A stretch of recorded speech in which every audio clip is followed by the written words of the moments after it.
Good morning slash almost afternoon. It's Shelly here. So I am just wanting to get on here for a minute or two. I just want to share my heart with you guys. This is just the life and the time with Shelly and helping my mom who's been battling dementia for the last 10 years. Can anybody relate to me? Some days it's really doable, and then some days it's super, super hard. And just a little backstory about me is for the first 6 years, so 10 years ago, my dad passed away, and him and I were really, really close. And then we went straight from taking care of my dad to taking care of my mom.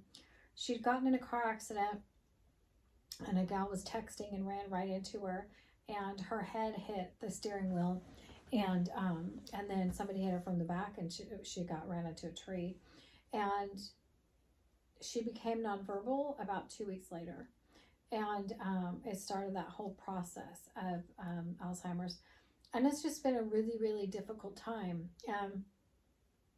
So for about 6.5 years, me and my siblings, there's three of us, we all took turns taking care of my mom. But because I can work a lot from my home, I would take care of her the most. So it would be 3 to 4 days a week, sometimes 5. And I was raising 3 kids at the time. And a single mom, working self-employed. And I took her everywhere with me. I speak at engagements. I minister. I would take her to all my appointments. And I bathed her, fed her, all organic. We tried doing the holistic route for a long time, and it really helped. She had lost 60 pounds. I was feeding her everything organic and just the right foods and right portions and everything.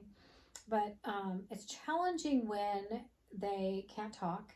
It's challenging because they said she was the most nonverbal and the most active. And so those long days of sundowners and those long hours and just trying to love her in spite of all that and never getting upset with her and trying to raise your kids at the same time and working full time is quite a challenge. And then about 2.5 years ago, she got to where we just couldn't take care of her at home anymore. And my job no longer allowed me to take her with me to my appointments. And it just got to be too much. And so now she is been at a care facility for a couple of years, and now she's on hospice. And some days are really like, if you think she's doing okay and she's doing better, and she'll do this kind of talking gibberish, but I understand what she's saying for the most part. And then other days it's like she's just barely hanging on. And so the last couple of days her heart rate's been really erratic. And I don't know if you guys know, but on hospice, they don't do like hospital visits anymore. They don't do doctor's visits anymore. It's comfort care basically until you pass away. And so the conflict that we've been having is that she got a pacemaker a little while ago, and her heart rate's been super erratic. And it's, do we go and pay private pay and take her to a cardiologist and have them check it out? Or hospice says no, right? Like, we don't recommend that. So the thing we agreed on today was to actually pay out of pocket and take her to the cardiologist and see what's going on with that, and see if it's just an error or just to see if that's normal, because our bodies create homeostasis and they're always trying to get in balance, or if it's just part of the decline.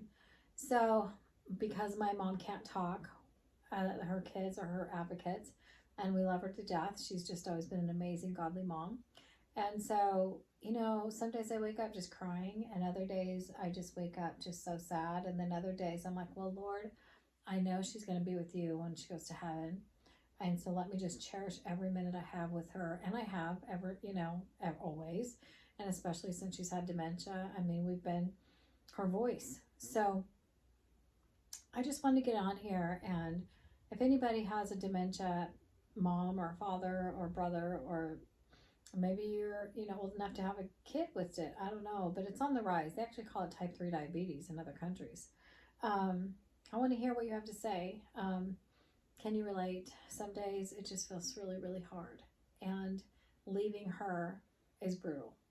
I can't tell you how many times I've left that facility, not because they don't take care of her amazingly, but just because, she's my mom, and she's nonverbal, and sometimes she knows who I am and sometimes she doesn't. Sometimes she smiles and a lot of times she doesn't. And, some people say, why do you even visit her? She doesn't even know who you are half the time. I'm like, because the Bible says to honor your father and mother that it may be well with you and you will live a long life on this earth. And I love my mom, so why wouldn't I?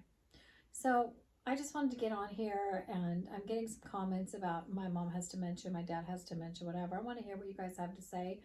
Can you relate? And would you have taken your mom to a cardiologist appointment to have her checked out, although hospice doesn't approve of that method?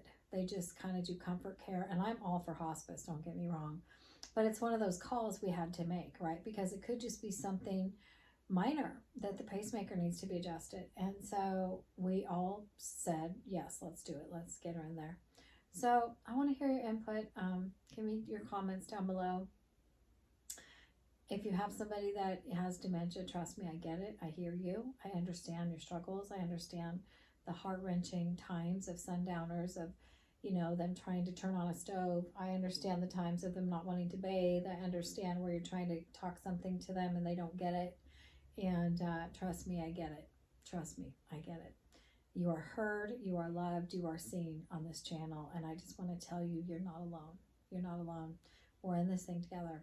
And so, anyways, I just want to get on here and just be raw and transparent and just connect with you. And I want to tell you that you can do this. You got this.